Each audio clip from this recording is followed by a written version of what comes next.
Deriving the quadratic formula. In this video, we'll develop a formula that can solve any quadratic equation. So in general, what does a quadratic equation look like? It may have a quadratic term. So I want to say ax square, but a is a number, plus it may have a linear term, bx plus c, and I can take the right side to be 0. If it is not 0, I can subtract whatever that number is from both sides and turn it into 0. Now I want to remind you, this is a quadratic equation in standard form. So it's called a quadratic equation in standard form, and a, b, and c are real numbers. They are real numbers, which means these can be any number on the number line, except a cannot be 0.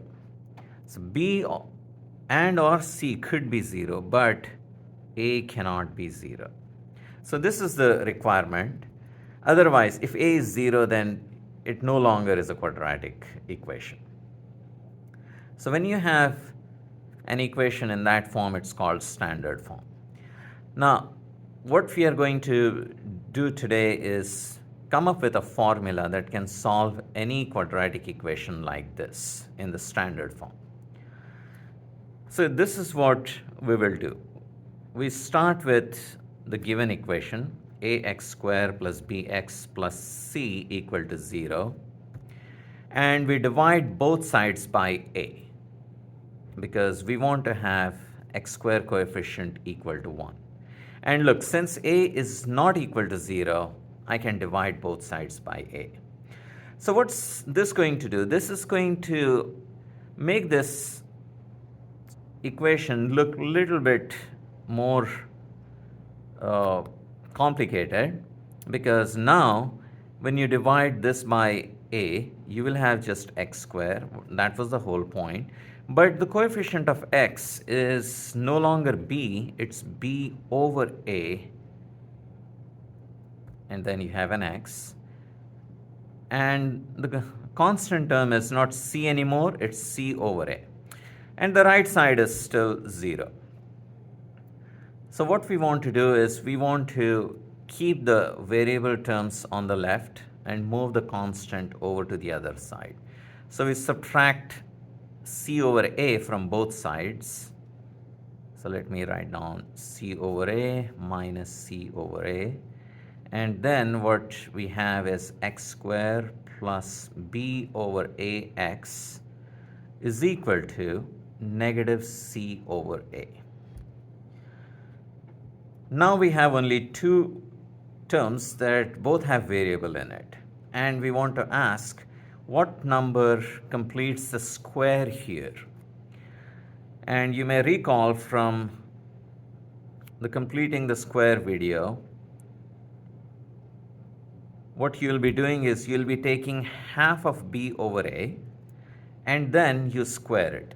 So when you take half of this x coefficient, then what happens is you are introducing a 2 in the denominator.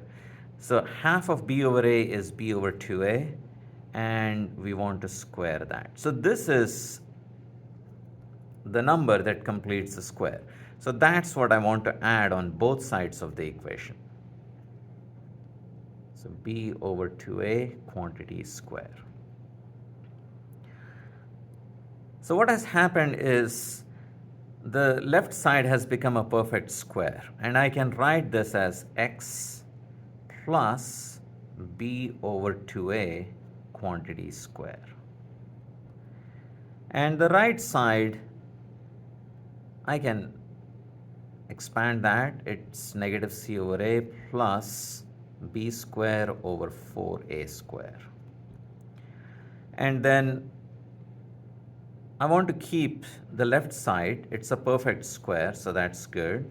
X plus b over 2a quantity square. And here I want to take the common denominator of 4a square and combine these two fractions. So if I divide a into 4a square, I get 4a, which means I multiply that with c, I get negative 4ac plus b square. Now I'll have to move to another sheet. Let me copy this formula onto this fresh sheet of paper. X plus b over 2a quantity square is equal to negative 4ac plus b square over 4a square.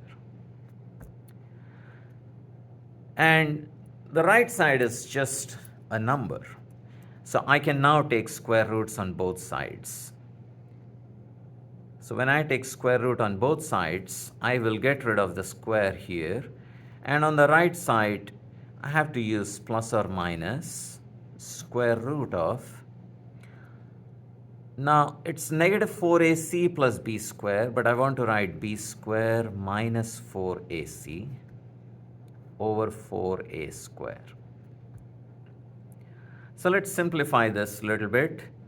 What I have is x plus b over 2a is equal to plus or minus. I want to write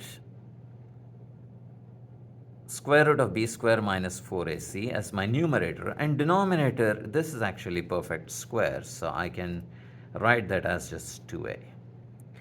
Now finally, I will subtract b over 2a from both sides. So I get x equals negative b over 2a plus or minus square root of b square minus 4ac over 2a.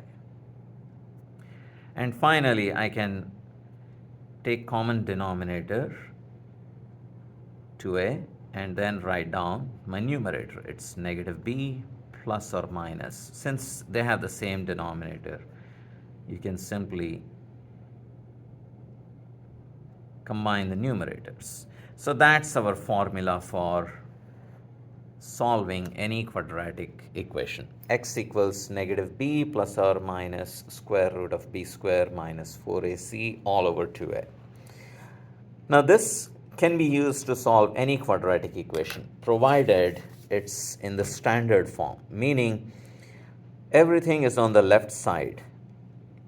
So you have x squared term, you may have x term, and you may have a constant term, but the right side has to be 0. If you have a number, be sure to subtract that before you can use the quadratic formula. And since it's just the derivation, I won't have any practice problems for this video. In the next video, we will use this formula to solve several quadratic equations. Until then, good luck, and I'll see you in that video. Thank you.